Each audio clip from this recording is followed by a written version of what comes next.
Ayat 10 itu faqultu astaghfiru rabbakum innahu kana ghaffara. Di lisan Nabi Nuh alaihissalam sudah diajarkan ya, sejak eranya Nabi Nuh alaihissalam bahwa orang-orang yang berbuat salah itu ya diingatkan potensinya.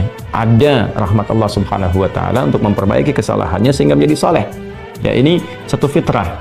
Jadi di setiap era itu selalu percikan rahmat Allah itu diberikan kepada setiap hamba yang melalui utusan-utusan Allah.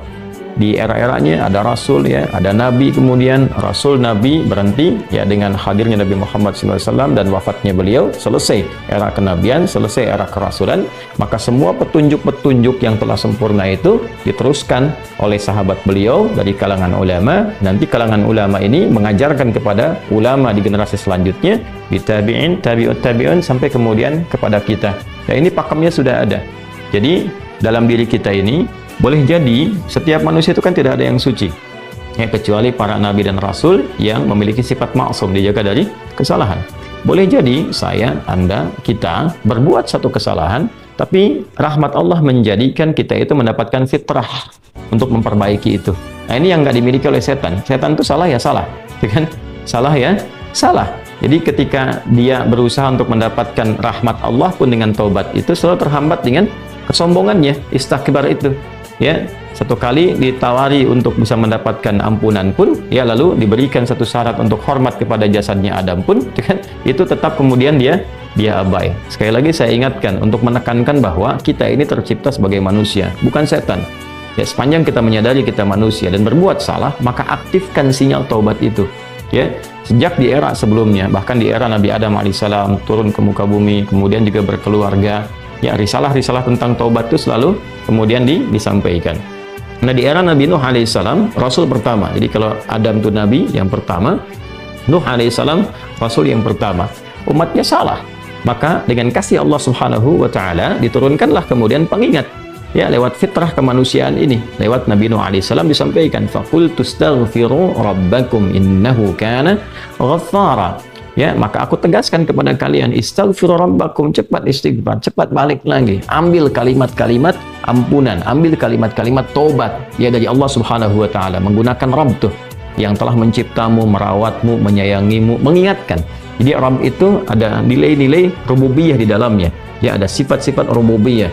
Ya, bukan sekedar mencipta, tapi juga merawat, memberikan perhatian, memberikan kebutuhan. Kalau dalam bahasa bebasnya Allah seakan ingin mengatakan, hei, aku kan yang cipta engkau, ya kan? Engkau berbuat salah, aku berikan kesempatan untuk saleh. Aku kirimkan di kalimat taubat, aku berikan kesempatan untuk memperbaiki diri. Kenapa engkau nggak ambil, ya kan? Ya, indah sekali gitu. Ya, aku ciptakan engkau salah, aku berikan jalan saleh. Kenapa ketika aku berikan jembatan untuk memperbaiki diri, engkau tidak ambil? Maka lewat Nabi Nuh alaihissalam, sejak di era kerasulan pertama itu diingatkan sampai nanti puncaknya di era Nabi Muhammad SAW. Faqultu astaghfiru rabbakum innahu kana ghaffara. Kata Nabi Nuh alaihissalam, aku tegaskan, innahu kana ghaffara. Sungguh Allah Subhanahu wa taala itu telah menetapkan pada dirinya bahwa Ia Maha mengampuni seluruh dosa-dosa. Jadi ada ghafir, ya, ada ghaffar, ada ghafur, dan nanti dilekatkan dengan rahim pada puncaknya. Ya. Misalnya di surat Ghafir, di ayat yang ketiga, Ghafirid dzambi wa qabilit taubi, itu menggunakan kata Ghafir. Lalu kalau kita jadikan superlatif, ya, dinaikkan lagi tingkatnya menjadi lebih banyak, terus mengampuni dosa, mengampuni lagi, itu dirubah kalimat dari Ghafir menjadi Ghaffar. Kalau tanpa batas diberikan kemudian sifat yang ketiga yaitu Ghafur. Ya, kalau hamba menyimpulkan apakah memang masih diterima, maka Allah turunkan puncaknya berupa sifat rahmatnya, Rahim. Qul ya ibadiyalladzina asrafu ala anfusihim la taqnatu min rahmatillah. Innallaha yaghfiru dzunuba jami'a. Quran surah ke-39 ayat 53. Balik ke sini. Ya, jadi ini gambaran yang pertama. Sejak di era kenabian turun yang Al-A'raf ayat 23 itu Rabbana zalamna anfusana. Dan Nabi Adam alaihissalam mendapatkan kalimat itu. Lalu di era Nabi Nuh alaihissalam sebagai rasul pertama diingatkan juga dengan potensi sifat-sifat kebaikan ini yang menjadikan manusia tertuntun untuk senantiasa berbuat baik. Lalu apa sifat rahmatnya? Ya, jadi kalau kita kembalikan ke konstruksi Al-Baqarah ayat 37, tadi kan saya katakan di awal ya, Allah menegaskan seorang yang taubat ingin merubah dirinya dari salah menjadi saleh, bukan sekedar dituntun oleh Allah, tapi juga dipercikan kasih sayang Allah kepadanya. Rahmat Allah diberikan, ya. kembali ke Quran surah kedua ayat 37 itu, fatalaqqa adamu min rabbih kalimatin fataba alaihi innahu huwat tawwabur rahim. Jadi bukan tawwab saja, tapi rahim juga. Bukan sekedar Allah terima taubatnya, tapi kasih sayang Allah pun diberikan kepadanya. Nah, apa di antara jenis kasih sayang yang Allah berikan kepada seorang hamba yang mau taubat? Ya, maka diteruskan ayatnya sampai 12 di sini. Imam Al-Bukhari menyantumkan di sini sampai ayat 12, yursilis samaa 'alaikum midrara wa yumdidkum bi amwali wa banina wa yaj'al lakum jannatin wa yaj'al lakum anhara. Allahu akbar. Ya, justru di sini teman-teman sekalian, istighfar itu ya permohonan ampun kepada Allah Subhanahu wa taala, ya, permohonan rahmat Allah Subhanahu wa taala, kembali kepada Allah, mengoneksikan diri kita kepada yang maha baik. Itu diantara percikannya adalah mendapatkan lapangan kebaikan. Yursilis samaa 'alaikum midrara. Ya, walaupun Anda mendapatkan kesulitan dalam berkehidupan, bahkan yang sifatnya luas ya secara sosial.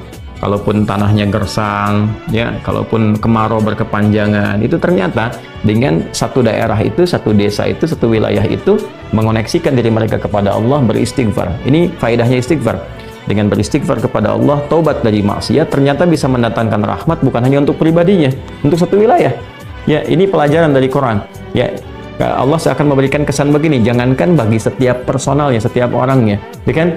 Ada masalah sekampung pun, contohnya kekeringan misalnya, contohnya kemarau, lalu sekampung itu, ya, atau ada orang-orang soleh di situ yang membiasakan taubat kepada Allah, istighfar kepada Allah, mengoneksikan dirinya kepada Allah, ya kan? Itu luar biasa, percikan rahmat Allah. Ya, apa diantaranya? Yursilis sama ya 'alaikum midrara. Allah memerintahkan kepada langit itu untuk menurunkan hujan, ya, dengan curah yang memberikan maslahat. Kemudian wa yumdidkum bi amwali wa banina. Ya, lantas kemudian melapangkan kepada engkau urusan hartamu. Ya, bahkan memberkahi engkau dengan keturunan-keturunan yang baik. Jadi Masya Allah, ya, orang tua yang rajin istighfar, suami yang rajin istighfar, itu ternyata bukan sekedar menjadikan ia mendapatkan penerimaan taubat. Dia berhenti dari perbuatan maksiat, usaha-usaha yang tidak baik, dagang yang tidak benar, dengan perbuatan curang, ya, perbuatan menipu, perbuatan-perbuatan yang tidak elok, korupsi, jauhi potensi itu. Disogok dia hindari, diajak korupsi dia jauhi dan sebagainya. Lalu konsisten pada kebaikan dan dia isi dengan istighfar. Astaghfirullahaladzim, astaghfirullahaladzim, Rabbana zalamna anfusana wa illam taghfir lana wa tarhamna lanakunanna minal khasirin. Dia konsisten pada kebaikan itu, wa yumdidkum bi amwal. Allah akan lapangkan dia pada harta-harta yang lebih berkah. Allahu akbar. Ya, jadi diberikan kelapangan dulu pada dirinya, kemudian diberkahi hartanya. Jadi berapapun yang dia dapatkan, Allah berikan berkah padanya, sehingga dia merasakan kebahagiaan dengan harta itu. Karena ada orang yang merasa seperti kelihatan banyak, tapi tidak menikmatinya. Ya, baik itu boros, baik itu merasa kayaknya banyak tapi nggak kepake. Ya, barang-barang habis beli ini lagi, tapi memuaskan nafsunya saja. Ya, temannya ngajak begini, dia harus terpaksa beli, kadang-kadang ngutang, atau mungkin dia dapatkan sesuatu tapi jalan-jalan yang haram, jalan yang salah. Dia tidak menikmatinya, dan ini yang paling bahaya. Ya, ini yang paling bahaya. Lawan lapang kan sempit. Jadi hartanya kayak banyak, tapi menyempitkan kehidupan rumah tangganya. Ya, hubungan suami istri jadi nggak enak, dengan anak jadi nggak nyaman. Itu ciri keberkahan dia, ya, ciri keberkahan yang tidak didapatkan. Jadi kalau berkah itu dapat, walaupun terlihat kuantitasnya nggak sama dengan orang, dia 100 juta, ini 1 juta, tapi kenikmatannya luar biasa. Ya, di rumah ada kebahagiaan, hubungan menjadi nyaman, apa yang ditata itu bermanfaat, yang dimakan menjadi daging, dari daging itu terkonstruksi menjadi pengetahuan, jadi macam-macam, jadi energi, ya, energinya dipakai pada kebaikan. Sebaliknya yang terlihat seperti banyak, kayaknya banyak nih, ya, tapi tidak memberikan kebahagiaan. Di rumah nggak bahagia, tidak memberikan dampak energi positif, ke ibadah jadi malas. Ya, itu ciri-ciri pertama kalau harta kurang berkah itu, apalagi tidak berkah, itu pasti menurun kesolehannya, meningkat kesalahannya. Pasti itu. Ya, jadi mulai menurun nih, sholat mulai menurun, baca Quran mulai menurun. Nah, kesalahan mulai meningkat. Makan mulai salah, minum mulai salah. Yang tadinya minum yang baik-baik, sekarang minum yang tidak baik dan sebagainya. Nanti kalau sudah begini, pasti hubungan di rumah tangganya pun nggak akan jadi baik gitu. Ya, dan itu akan terbawa dalam kesempitan. Nah, cara untuk mengatasi itu, ini balik ke Quran Surah Nuh tadi, di ayat 10 sampai dengan ayat 12. Kalau kita menyadari kemudian itu salah, lantas ingin memperbaiki diri, kembali kepada Allah, perbaiki diri kita, ya, lalu mengingat Allah, menyesali apa yang telah dilakukan, berjanji untuk berbuat baik, itu tidak tanggung apa yang Allah jawab. Ya. Kalaupun ada satu kelapangan yang tidak berkah tadi, diganti oleh Allah, dihilangkan yang kurang baiknya, dilapangkan dengan yang baik-baiknya. Lalu setelah itu dijaga keluarganya. Jadi memberikan kesan bahwa ada hubungan yang korelasi secara langsung antara harta dengan keluarga, dengan anak keturunan. Jadi hati-hati, saya ingatkan kepada para ayah, pada saya pribadi dan kita semua, jangan sampai membawa yang haram ke rumah. Sekali lagi, jangan sampai membawa yang haram ke rumah. Jadi kalau istri sudah memasak itu di dapur, menjadi makanan, dikonsumsi oleh anak-anak jadi daging, ya, dikonsumsi jadi daging nih, itu jadi karakter. Ya itu sudah fitrah, sudah umum begitu. Jadi kalau dia baik, akan membentuk kebaikan. Kalau nggak baik, akan merubah ya, pada keburukan. Kontrolnya susah di situ. Ya, sangat sulit sekali. Nah, caranya tadi kembali kepada Allah, tinggalkan yang kurang baik tadi, nanti Allah rubah. Ya, cara dia mendapatkan harta itu, walaupun awalnya terlihat nggak nyaman, karena kan merubah diri, mengeluarkan yang kotor dulu. Ya kalau terlalu banyak kotoran, mandi kan ya agak cukup pekat tuh mandinya, bersihkan lagi, terasa nggak seperti biasa. Tapi setelah dibersihkan semua jadi enak kan. Nah itulah agama begitu, dibersihkan yang kotor itu kayaknya awalnya nggak enak, tapi kemudian hatinya jadi lapang. Yang diberikan kelapangan hati dulu. Ya begitu hatinya lapang, baru nanti Allah buka jalan. Ya setelah hatinya lapang, bagus, dan dinilai baik ini punya kemampuan untuk bertindak dan mengelola apa yang didapatkan, dilapangkanlah rezekinya karena dia sudah dinilai pandai untuk mengelolanya. Setelah itu diperbaiki keturunannya. Ya. Wa banina wa yaj'al lakum jannatin wa yaj'al lakum anhara. Bahkan setelah itu dibikin kaya lebih dari sebelumnya. Ya asetnya ditambah lagi, diberikan kenikmatan hidup, ya sampai dijaga hingga kembali kepada Allah Subhanahu wa taala. Itu faidah istighfar. Jadi kalau kita biasakan bertekad, berniat memperbaiki diri dari yang salah menjadi baik, itu Allah sudah berikan motivasi. Aku bukan hanya terima taubatmu, tapi aku rubah keadaan hidupmu lebih istimewa, lebih mahal nilainya dibandingkan dengan keadaan sebelumnya yang terlihat seperti fata morgana. Kemudian dikuatkan dengan Quran surah ketiga Ali Imran ayat 135 ya. Di sini disampaikan Allah Subhanahu wa taala berfirman, A'udzubillahi minasyaitonir rajim. Bismillahirrahmanirrahim. Walladzina idza fa'alu fahishatan aw zalamu anfusahum ini dzakarullaha fastaghfaru lidzunubihim wa may yaghfiru dzunuba illa Allah wa lam yusirru 'ala ma fa'alu wa hum ya'lamun. Di highlight di sini di firman Allah Subhanahu wa taala, dzakarullaha fastaghfaru lidzunubihim. Ya, yaitu orang-orang yang mendapatkan rahmat Allah Subhanahu wa taala itu.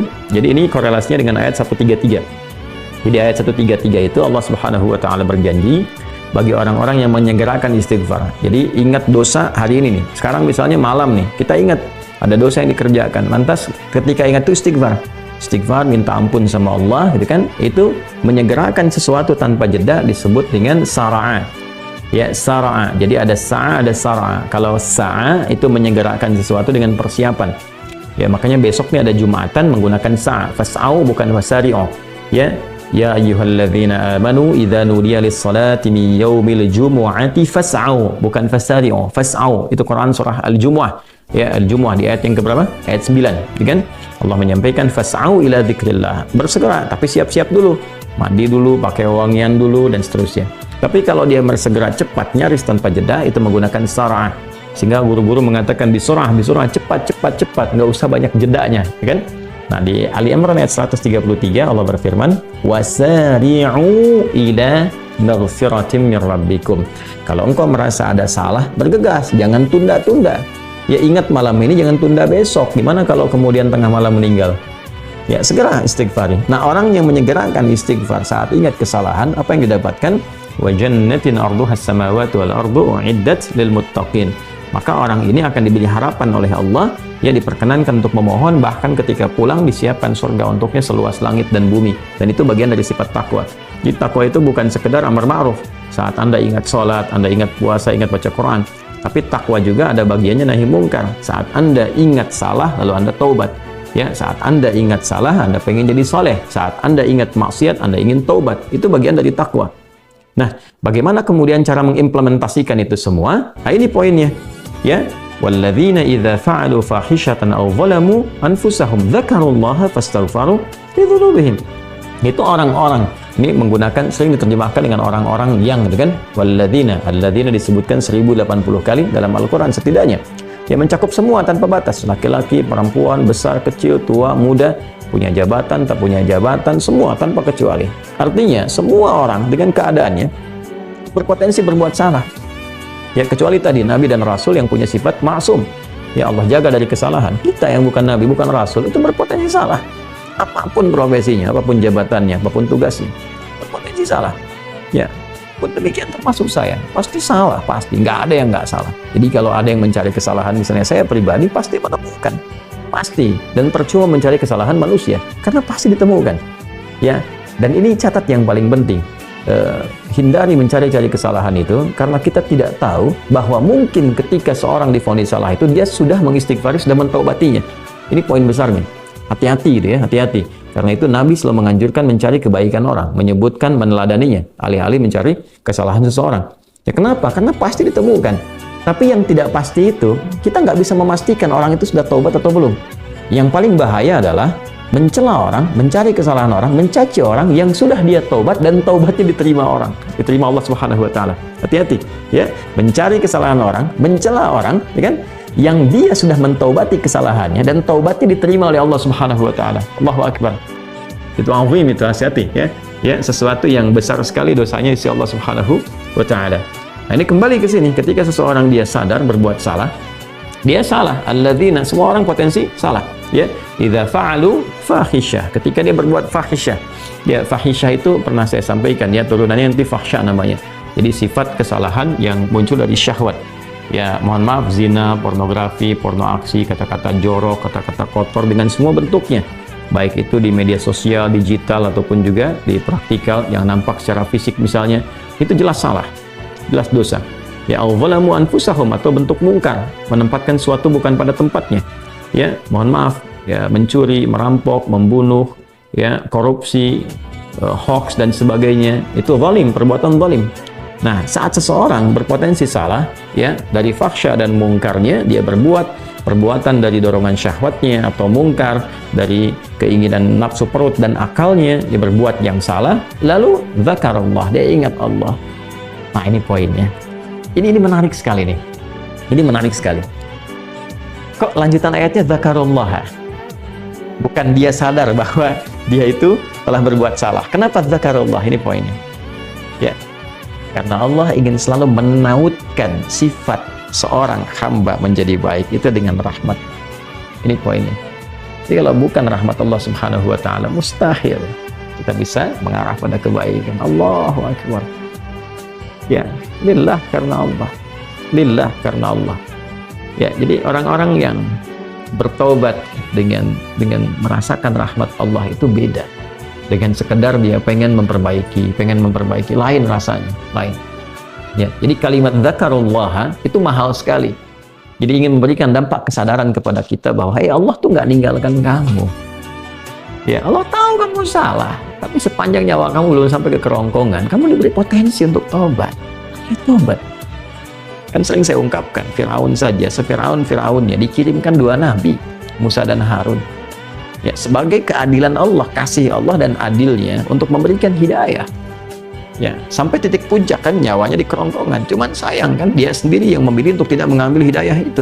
Sampai nyawanya di kerongkongan. Sampai tenggelam itu. Nah, itu sudah disampaikan informasinya, kisahnya, jejak sejarahnya sampai sekarang diabadikan supaya seluruh anak cucu Adam itu sadar jangan berbuat yang seperti itu. Ya, sekali lagi hanya setan yang tidak kenal taubat. Zakarullah, dia ingat Allah. Nah, sekarang tinggal kita mempelajari ketika ingat Allah itu apa yang harus dihadirkan. Ini poinnya.